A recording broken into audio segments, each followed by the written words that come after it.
Y hablando de ellos, entramos en el apartado del Vaticano. Primero, mirad, directamente con medio ambiente. El 9 de diciembre inauguran el pesebre y árbol de Navidad en la Plaza de San Pedro, como cada año, ¿eh? Pero esta vez introducen unos pequeños cambios. Y un dato interesante, la iluminación será una novedad, sobre todo para el cuidado del medio ambiente. Se usarán 18.000 LED.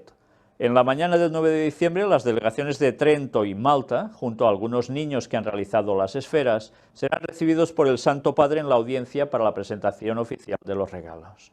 Una vez más, el tema del medio ambiente estará en el centro de la Plaza Vaticana, nunca mejor dicho, en ese pesebre y en ese árbol. Total, medio ambiente, cuidado con la iluminación, porque hay que cuidar el medio ambiente.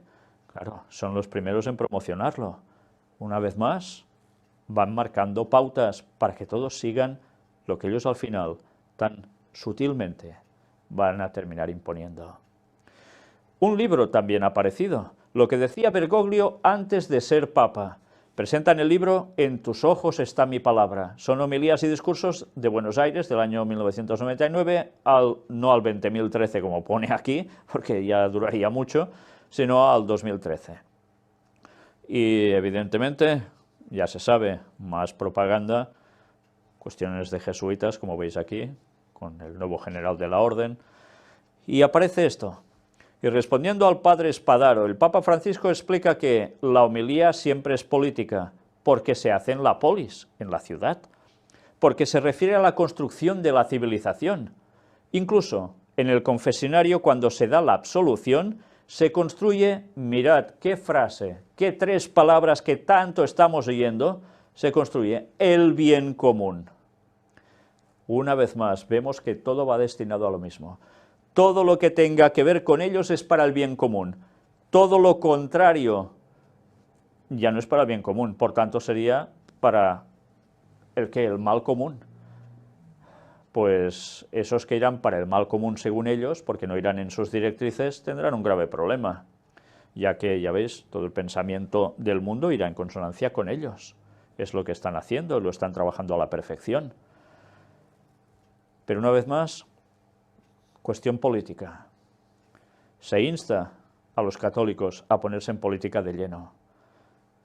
Y lo están haciendo, y cada vez más, y muy bien, para llevar todo a los pies de Roma, por supuesto.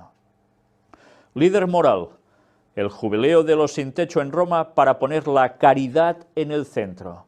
Carlos Santoro, de la Comunidad de San Egidio, explica en rueda de prensa esta iniciativa. Una vez más, los sin techo. ¿Qué gobierno está haciendo tanto aparentemente, claro, eso sí, aparentemente, por los sin techo? El papado se lleva la palma, desde luego. Ejemplo a seguir, líder moral. El Papa pide perdón a los pobres por los cristianos que miran hacia otro lado. En la audiencia con las personas en situación precaria, Francisco pide que sueñen que un día el mundo puede cambiar, cuando el Vaticano se venda todas las riquezas y se las dé a los pobres del mundo para que todo el mundo funcione bien.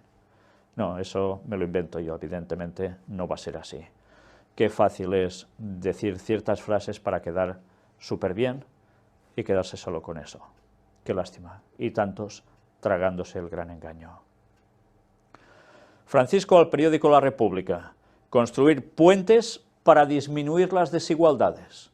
En la entrevista del Santo Padre con el fundador del periódico italiano asegura que su preocupación principal son los refugiados y los inmigrantes. Una vez más, líder moral. Así, respondiendo a una pregunta sobre Donald Trump, señala Scalfari, el Santo Padre indica que yo no doy juicios sobre las personas o los hombres políticos, y que en cambio desea solo entender cuáles son los sufrimientos que su forma de proceder puede causar a los pobres y a los excluidos. La preocupación principal del Papa en este momento tan agitado son los refugiados y los inmigrantes, le dijo. En pequeña parte cristianos, pero esto no cambia la situación en lo que se refiere a nosotros, su sufrimiento y su malestar. Las causas son muchas, asegura, y nosotros tenemos que hacer lo posible para eliminarlas. El dinero, se lamenta Francisco, está contra los pobres más que contra los inmigrantes y refugiados, pero también hay pobres de los países ricos que temen la acogida de sus iguales procedentes de otros países pobres. Es un círculo perverso y debe ser interrumpido, clama el Papa. Tenemos que derrumbar los muros que nos dividen, tratar de hacer crecer el bienestar, pero para alcanzar este resultado tenemos que tirar esos muros y construir puentes que permitan disminuir las desigualdades y haga crecer la libertad y los derechos. Lo que nosotros queremos, insistió el pontífice, es la lucha contra las desigualdades. Este es el mal mayor que existe en el mundo. Y qué bien quedan con todo este gran discurso, ¿eh? Qué bien quedan. Pero mirad ahora esto, manipulación de las palabras de Jesús y la verdad final. ¿Qué es? Pues ahora lo vais a ver. Resulta que en la homilía del Papa sobre el jubileo de las personas socialmente excluidas, aprovechando el cierre del Año Santo de la Misericordia, suelta un discurso y llega a decir esto, mirad bien. Preguntas similares se encuentran en el pasaje del Evangelio de hoy. Jesús está en Jerusalén para escribir la última y más importante página de su vida terrena, su muerte y resurrección. Está cerca del templo, adornado de bellas piedras y ofrendas votivas. La gente estaba hablando de la belleza exterior del templo, cuando Jesús dice, «Esto que contempláis, llegará un día en que no quedará piedra sobre piedra». Añade que habrá conflictos, hambre, convulsión en la tierra y en el cielo. Jesús no nos quiere asustar, sino advertirnos de que todo lo que vemos pasa inexorablemente. ¿Solo quiere decir esto? ¿Que todo lo que vemos pasa inexorablemente y ya está?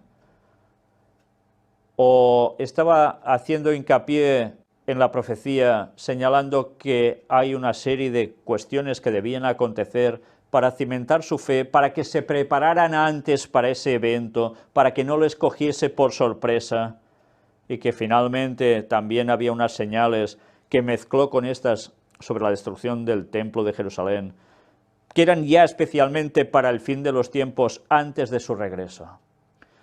No, esto es solo, dice que es para darnos cuenta de que todo pasa inexorablemente y se acabó. Pues qué poca profundidad, ¿eh?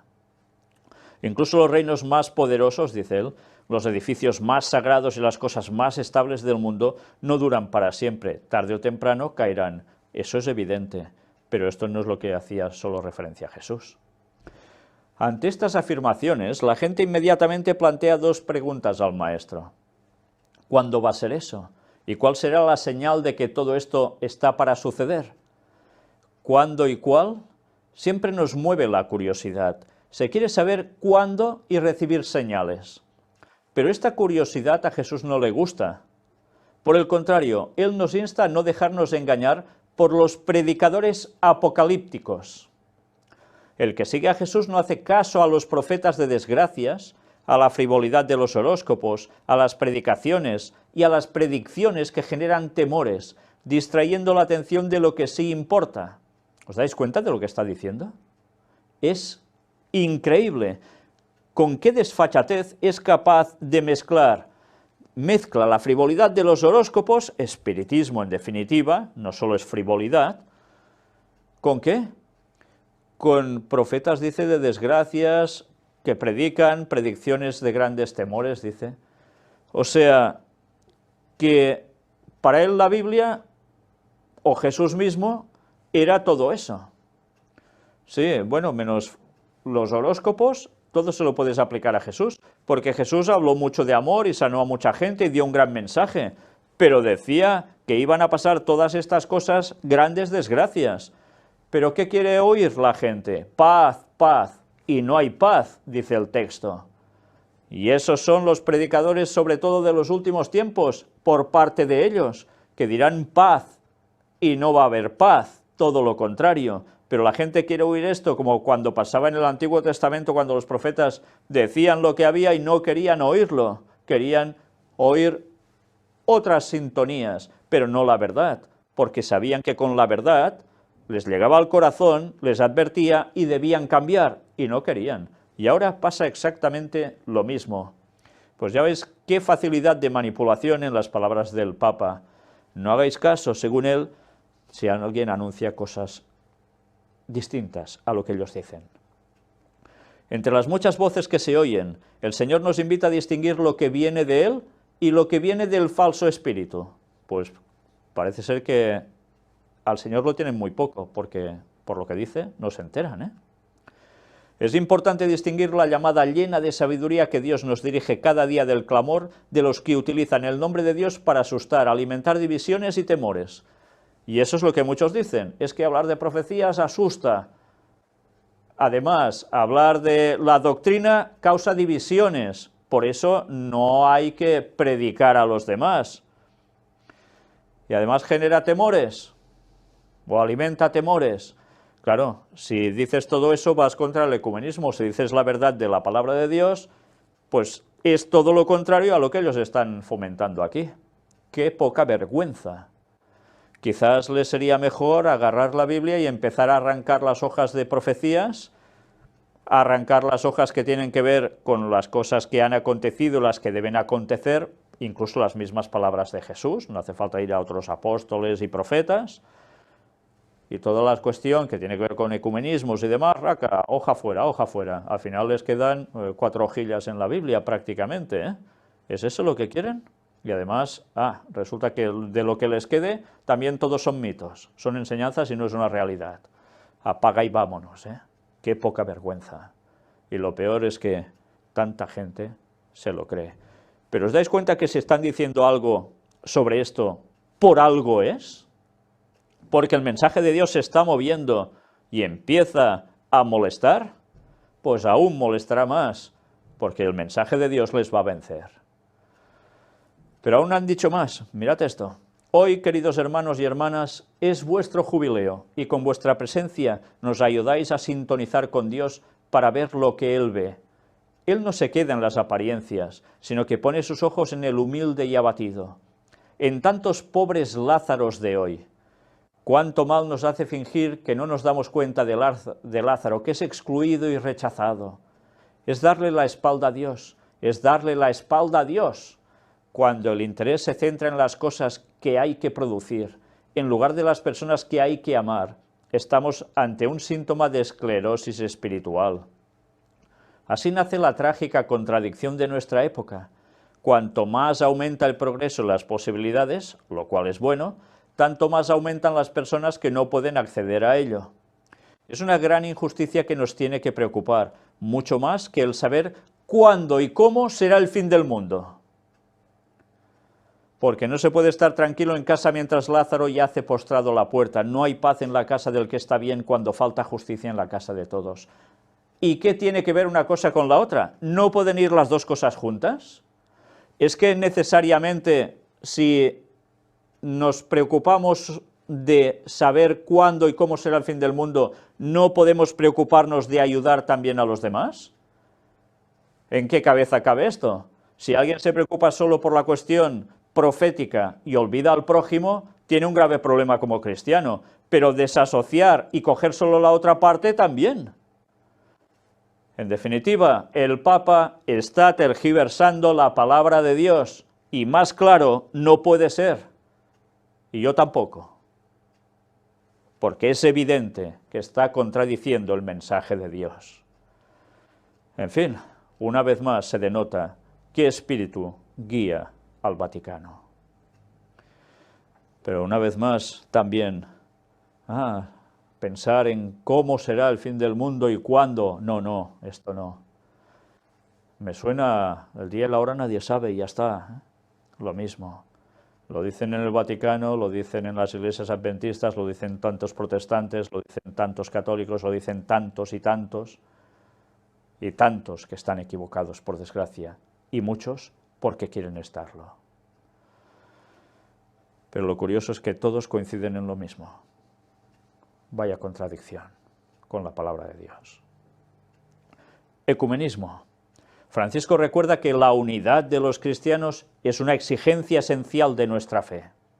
El Papa, en su encuentro con la plenaria del Pontificio Consejo para la Promoción de la Unidad de los Cristianos, recuerda que las distintas comunidades cristianas están llamadas a no competir, sino a colaborar.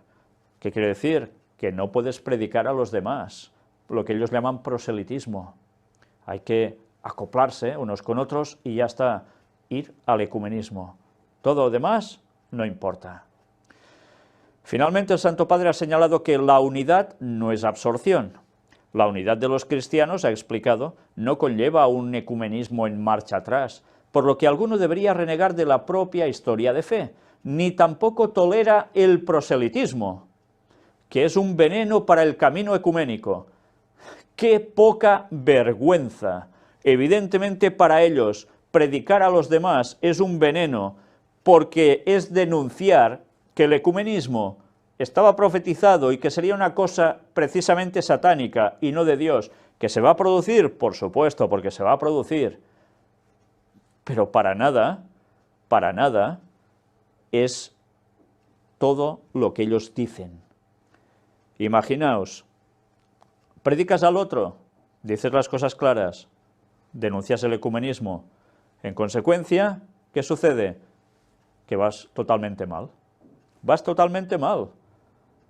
vas contra el bien común. Antes de ver lo que nos separa, es necesario percibir también de forma existencial la riqueza de lo que nos reúne, como la Sagrada Escritura y las grandes profesiones de fe de los primeros concilios ecuménicos. ¿La Sagrada Escritura nos une? Si fuese solo escritura, perfecto, pero resulta que para ellos es escritura más tradición y pesa más la tradición que la escritura. ¿Cómo se puede estar unido con esto? Y también los primeros concilios ecuménicos, profesiones de fe, tal. Una vergüenza, todo una vergüenza. Ya va siendo hora que como pueblo de Dios digamos las cosas claras. Ellos que digan y se inventen lo que quieran con mensajes satánicos tan claros, pero la verdad de Dios va a triunfar. Así el Santo Padre ha concluido su discurso recordando que las distintas comunidades cristianas están llamadas a no competir, sino a colaborar. Claro, no sea acaso que predicando a los demás alguno vea la verdad y se convierta. Eso va contra el ecumenismo. ¡Qué vergüenza! Unidad en la mentira, en el engaño, pero no en la verdad. Esto no es lo que dice Jesús, precisamente. Puerta Santa. Cierran en las basílicas del mundo, miles cruzan aún la de San Pedro. La Puerta Santa de la Basílica de San Pedro permanece abierta hasta el domingo 20, con lo cual las personas que iban aún para conseguir unos beneplácitos por parte de Dios a través del Vaticano de indulgencias, pues se les está acabando el tiempo y se tendrán que espabilar. Pero, ¿qué hay en todo esto que tiene que ver con lo que hemos presentado en el título? Entre las puertas santas del mundo llama la atención la de la Catedral de Bangui, la primera que abrió el Papa en su viaje en noviembre del año pasado a la República Centroafricana, que ya lo mostramos en un especial. Ahora el presidente de la Conferencia Episcopal, el obispo Dieudonné Zapalainga, recordó que la Puerta Santa ha cerrado, pero la catedral permanece abierta porque todos los días es tiempo de misericordia. Indicó también que el próximo sábado 18 estará en el Vaticano acompañado, mirad por quién, por el imán de Bangui y el líder evangélico de la capital para recibir la elevación a cardenal de manos del Papa Francisco. O sea que los otros van a hacer ecumenismo, siendo del Islam y siendo protestante, para ver cómo le hacen cardenal a su colega. ¿Os dais cuenta cómo está funcionando a la perfección el ecumenismo? Aquí no se va a escapar nadie, nadie, solo los que estén en la verdad. El resto, ya veis, tarde o temprano van a ir cayendo todos. Y los que no, que se preparen, porque ya sabemos lo que espera, La Santa Sede y Al-Azhar fijan un seminario de estudio en febrero de 2017. Se abordarán las grandes cuestiones contemporáneas como pobreza, migración, analfabetismo y la relación entre la religión y la violencia. Una vez más, ecumenismo con el mundo del Islam. Y apartado para Laudato Si. El Vaticano presentará en los Emiratos Árabes el mensaje del Día Mundial de la Pesca. Y mirad dónde, en Emiratos Árabes. Será presentado el 21 de noviembre justo allí. Y mirad qué dice. En la encíclica Laudato Si, sobre el cuidado de la casa común, siempre casa común, bien común, el Papa Francisco indica: los océanos no solo contienen la mayor parte del agua del planeta, sino también la mayor parte de la vasta variedad de seres vivientes, muchos de ellos todavía desconocidos para nosotros y amenazados por diversas causas. Todo esto también aparece en Laudato Si. no deja nada colgado por allí, todo preparado. ¿Para qué? Para después ir presentando estos temas, y ya veis, hasta en países islámicos, para unirlos a todos. Laudato si, la trampa perfecta, y van a caer todos. Y ahora un apartado especial también para la UNESCO. Mirad curiosamente esta imagen que aparece aquí. Es reinventando la paz, pero además está todo basado en ese humanismo para la unidad de toda la familia humana. Ya sabemos para quién trabaja la UNESCO, sí, para la ONU, pero ya sabemos lo que hay detrás de la ONU, ya lo hemos tratado muchas veces. Los focolares en la UNESCO proponen reinventar la paz. Una vez más sale el tema de la paz. ¿Y qué encontramos aquí? La segunda sesión de la mañana, acompañada con contenidos multimedia, será interdisciplinaria e intergeneracional. Comenzando con testimonios concretos en favor de la unidad y la paz, se indicarán pistas operativas en 5 breves paneles distintos. En favor de la unidad y la paz. La UNESCO trabaja para quien trabaja. No solo sociedades secretas, con la ONU, Vaticano también, por supuesto, quien mueve todos los hilos.